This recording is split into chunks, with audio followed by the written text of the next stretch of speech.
हर हर महादेव। देवों के देव महादेव जी के चरण में प्रणाम करती हूँ, मेरा प्रणाम स्वीकार हो। माता गौरा पार्वती के चरण में प्रणाम करती हूँ, मेरा प्रणाम स्वीकार हो। गणपति ललनमा के चरण में प्रणाम करती हूँ, मेरा प्रणाम स्वीकार हो।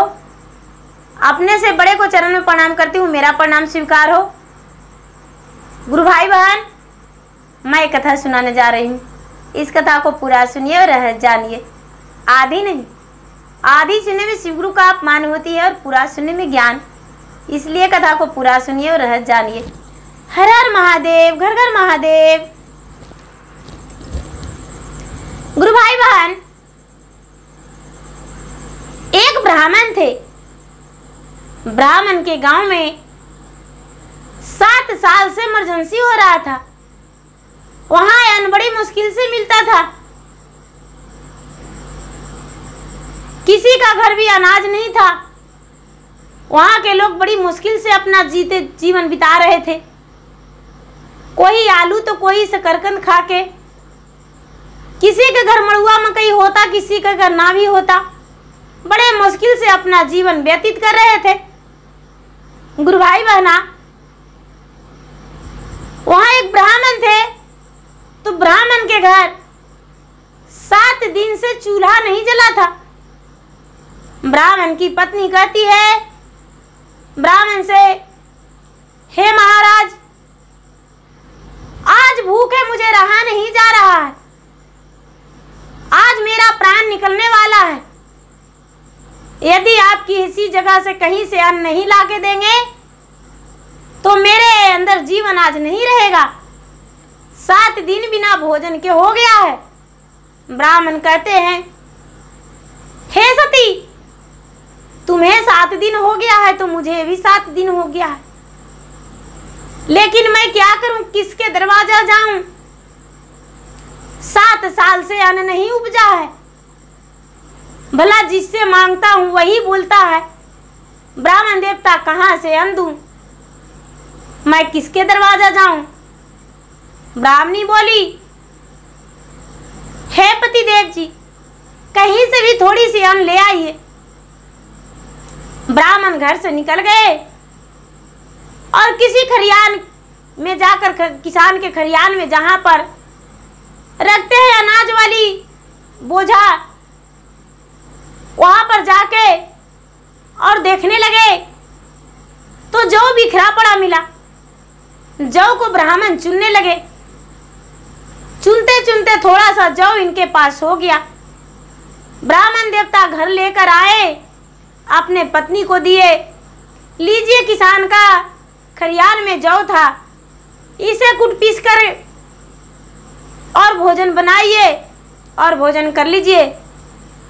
गुरु भाई बहना, जौ पाकर ब्राह्मणी बड़ी खुश हो गई और खुश होकर अपने बहू को दी कि लो बहू, इसे पीस दो। जो बहू थी, बहू पहले के जमाने में जाता चक्की चलाते थे।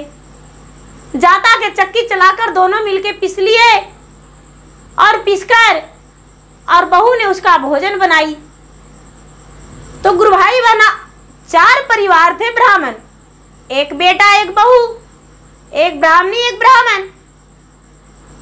बहू ने छोटे छोटे 8 लिट्टी बनाई।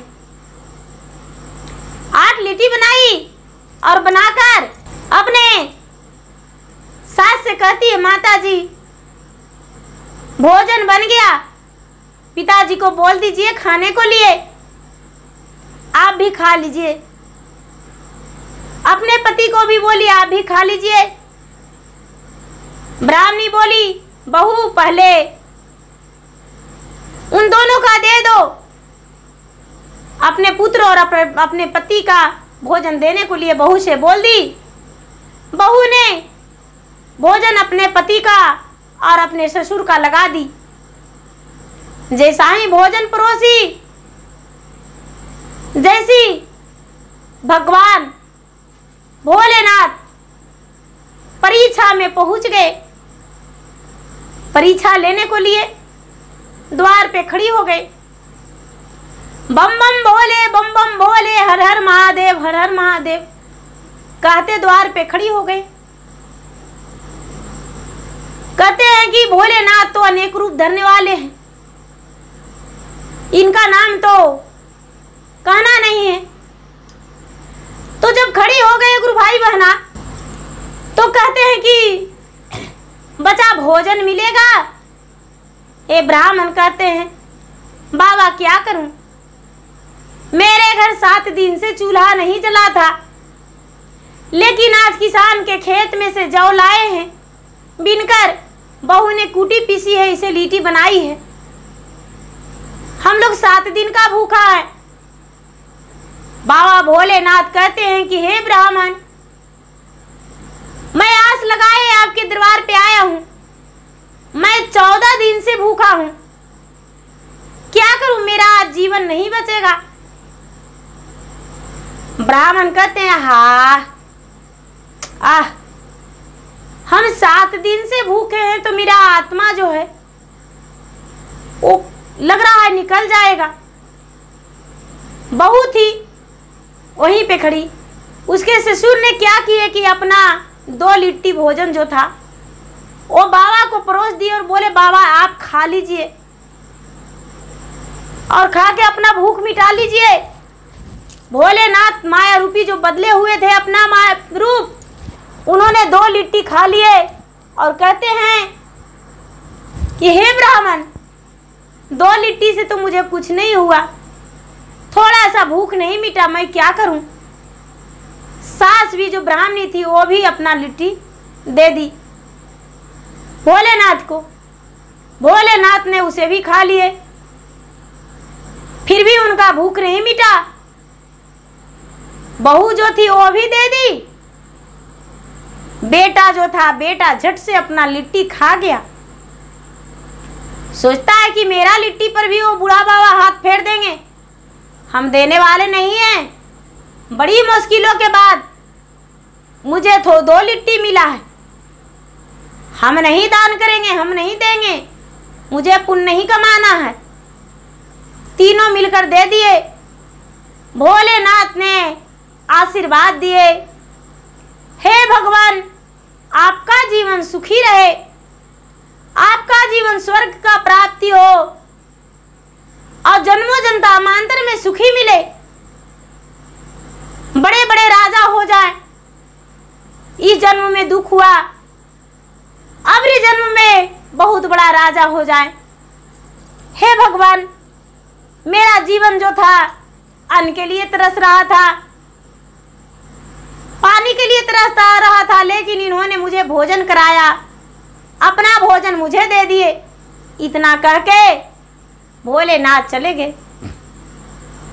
गुरु भाई बहन, समय बीतता गया, ब्राह्मण ब्राह्मणी दोनों स्वर्ग को प्राप्त की करके इस दुनिया से चल बसे। ब्राह्मण का बेटे भी चल गए, बहू भी चल गई, चारों का धीरे धीरे समय आने पर मृत्यु हो गया।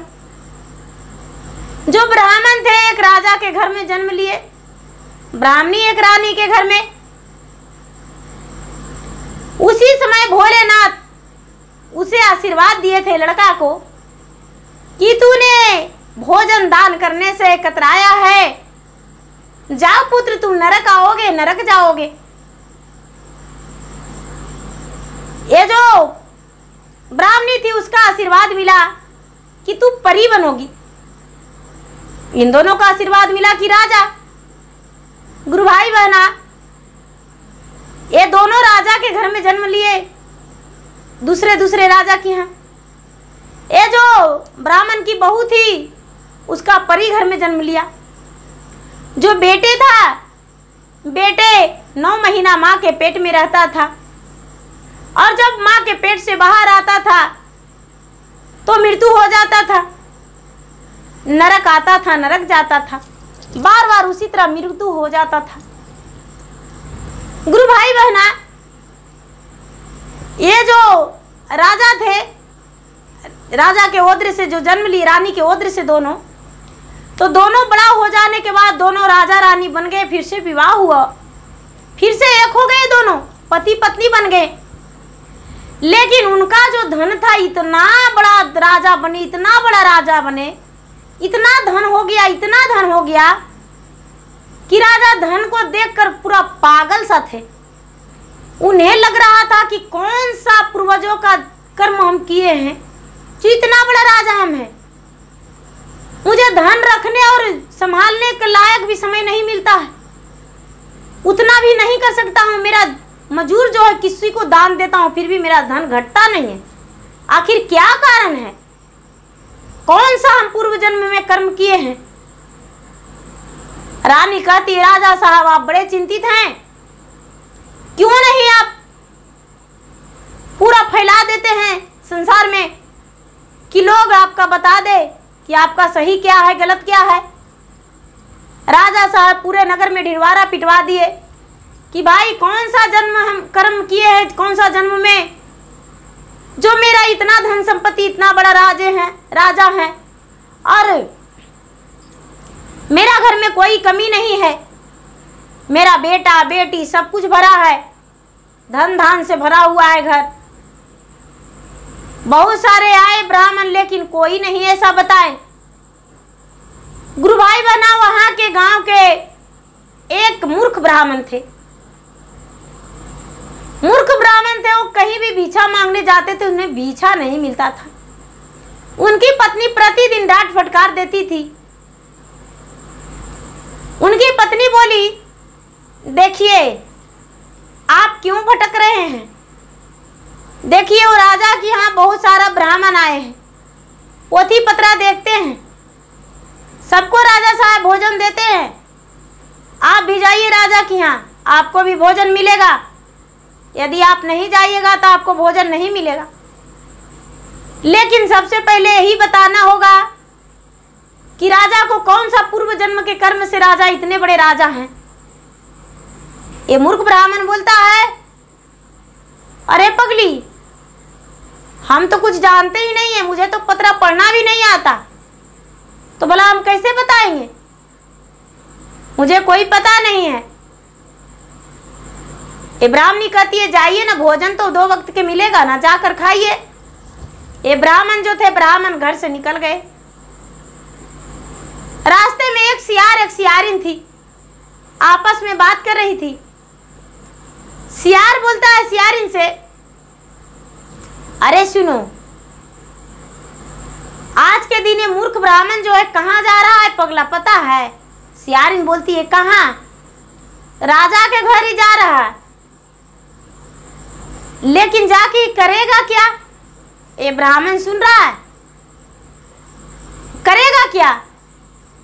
बोले किस लिए जा रहा है? तो राजा को यही पता लगाना है कि हम कौन से पूर्व जन्म के कर्म किए हैं जो इतने बड़े राजा हैं। लेकिन राजा ऐसे राजा है कि वो पहला जन्म में एक ब्राह्मण था, उनकी पत्नी ब्राह्मणी, और उसका जो है दान पुण्य किया है, वही कारण ये बड़ा राजा बन गया है। लेकिन इसका जो निर्णय है कौन करेगा? साहु जी के पत्नी का बच्चा होने वाला है, साहु जी के पत्नी का बच्चा होने वाला है। वो बच्चा होगा और बच्चा को जाके मिट्टी में झाँप देगा, क्योंकि वो बच्चा मर जाएगा। वो बच्चा को निकाल के राजा और लोटा में जल लेकर स्नान करके दूध से धो देगा, तो वही बच्चा सब सारा सच बताएगा। बोले कि ऐसा? तो हाँ। ये ब्राह्मण सारी बात सुन लिया, राज दरबार में आया, पान के बीरा उठा के खा गया और कुर्सी पर बैठ गया। ये राजा कहने लगे कि अरे ये पगला ब्राह्मण आया है। सारा लोग देखा तो बड़ा चकित हो गया कि पगला क्या करेगा। ये बोलता है जो पागल ब्राह्मण है वो कि राजा साहब, यदि आपका निर्णय हम नहीं करेंगे तो कोई नहीं करने वाला है।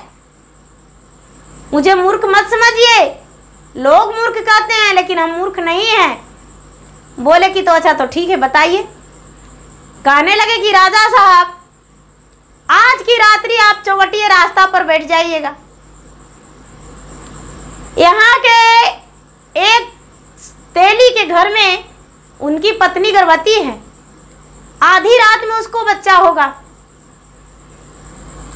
बच्चा होते ही उसका बच्चा तुरंत खत्म हो जाएगा। वो मिट्टी में झाँक देगा।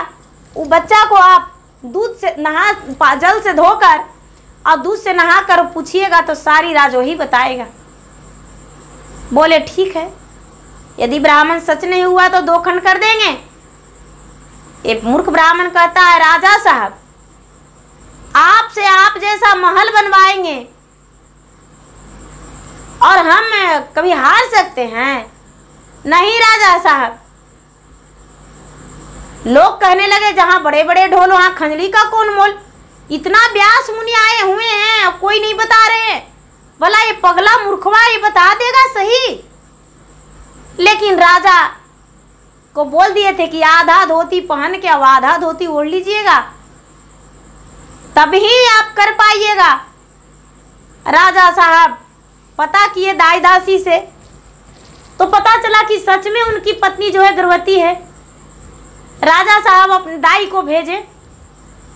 दाई गई तो हाँ राजा साहब उनकी पत्नी का सच में आज बच्चा हो रहा है। गुरु भाई बहना बच्चा होते ही उसका बच्चा मर गया। राजा को पता चला। राजा चौपटिए पर जाकर बैठ गए, देखे कि सचमुच में बच्चा को ले जा रहा है। जमीन में झांक दिया और वहां से आ गया। राजा साहब मिट्टी हटाकर बच्चा को जल से धो दिए, दूध से नहा दिए और बच्चा को गोद में बैठा लिए। बच्चा टुसुर टुसुर बोलने लगा, कहने लगा कि हे पिताजी, आप पहला जन्म का मेरे पिता हैं। आपने यही कर्म किए थे कि आप ब्राह्मण थे और जो आपकी पत्नी वो ब्राह्मणी। मेरा पत्नी है वो तो परी बन गई है। आपके पुत्र हम थे। एक भोलेनाथ आए थे परीक्षा लेने को लिए दरवाजा पे। आपने अपने भूखा रह के और अन्नदान कर दिए थे भोजन। माँ भी दान कर दी थी, मेरा पत्नी ने भी दान कर दिया था, लेकिन हमने नहीं दिए थे, झट से खा गए थे। भगवान भोलेनाथ ने मुझे श्राप दे दिए कि ऐसा है कि तूने झट से खा गया, तुम नरक आओगे, नरक जाओगे। आपको आशीर्वाद मिला, आप बहुत बड़े राजा बनेंगे, स्वर्ग की प्राप्ति होगा और जन्म होगा एक राजा के घर में। माँ का भी वही आशीर्वाद मिला। मेरा पत्नी का परी पिताजी जिस गड्ढे से खोद कर निकाले हैं उसी गड्ढे में देखिए कमल के फूल पर विराजमान वो परी है, लक्ष्मी का रूप धर के। वो जो ब्राह्मण थे, ब्राह्मण आधी लोटा दूध इस बालक पे उछले थे। जैसे राजा आधा लोटा दूध वो परी को सिर पे उछल दिए। परी ने बताई कि हे पिताजी, पहला जन्म के हम बहुत है आपको, लेकिन मेरे पति का ऐसा आशीर्वाद के कारण मुझे परी घर में जन्म हुआ है, लेकिन आज मेरा मृत्यु हो जाएगा और आज से इनका पाप दोष कट जाएगा। हम भी एक राजा के घर में जन्म लेंगे और इनके साथ मेरा भी विवाह होगा। हे पिताजी, इस बालक को जिस घर में जन्म लिया है इस बालक को पहुंचा दीजिएगा उसी का घर। राजा बोले ठीक है। राजा साहब ने गोद में ले लिए बच्चा को लेकर और चल गए। तब तक सवेरा हो गया था। राजा साहब ने कहने लगे, ये बच्चा किसका है, बच्चा किसका है। पूरा गांव में हल्ला हो गया। राजा के हाथ में लोटा था। राजा कहते हैं मैदान में गए थे, मैदान को गए थे, बच्चा रो रहा था। वो साहूकारनी को पता चला। साहूकारनी देखी तो कहती है कि बच्चा का दाएं तरफ तिल का निशानी गाल पे मेरा बच्चा है। ये मेरा बच्चा, रात में मेरा बच्चा जन्म लिया था, मृत्यु हो गया था, इसे तो लोग माटी में जिल कर दिए थे, लेकिन फिर कैसे रो रहा था। वो साहूकारनी को बच्चा राजा साहब दे दिए। साहूकारनी हंसते हंसते अपना बच्चा को ले ली और गोद भर लेकर उस बच्चा को पोसने पालने लगी। गुरु भाई बहना जो है इसका पत्नी थी जो परी घर में जन्म ली थी, उसका भी मृत्यु हो गया। वो एक साहूकार के घर में जन्म ले लिया। साहूकार के घर में जन्म ले लिया। इस साहूकार के बेटे से और उस साहूकार के बेटी से दोनों का विवाहित जीवन हो गया। राजा को पता चल गया कि हम इतने बड़ा काम किए थे। राजा उस दिन से बहुत दान पुण्य करने लगे, इतना दान पुण्य करने लगे, इतना दान पुण्य करने लगे कि जितने दान, बहुत सारा धर्मशाला बनवाए, बाग लगवाए, बगीचा लगवाए, फुलवारी लगवाए, स्कूल विद्यालय बनवाए, मंदिर बनवाए, कुआं खतवाए, तालाब खतवाए, राजा साहब कुमारी कन्याओं का विवाह करवाए, यज्ञ करवाए, और वो जो लड़का साहूकार का था उसे बेटा का दर्जा दिए। जब वो बड़ा भी बालक हुआ तो उसको बेटा का समान माने। उसके घर जब शादी हुआ तो वो जो उनकी बहू आई साहूकार का, अपना बहू के समान उसको मानते थे। और ये जो ब्राह्मण बताया था उसका अपना जैसा राजा साहब महल बनवा दिए और उसका बहुत सारा धन दिए इनाम में। तो गुरु भाई बहना, भगवान भोलेनाथ हर परीक्षा में लेने को लिए जरूरी आते हैं। जो परीक्षा में पास हो जाता है वो विजय, और जो पास नहीं होता है वो दुखी। भगवान कभी कह के नहीं आते हैं कि हम भगवान हैं। भगवान तो भिखारी के रूप, बालक के रूप, कुड़िया के रूप, अंधरा के रूप, लंगड़ा के रूप करके आते हैं। भगवान का भला रूप कौन पहचान सकता है। जय भगवान भोले दानी। हर हर महादेव, घर घर महादेव।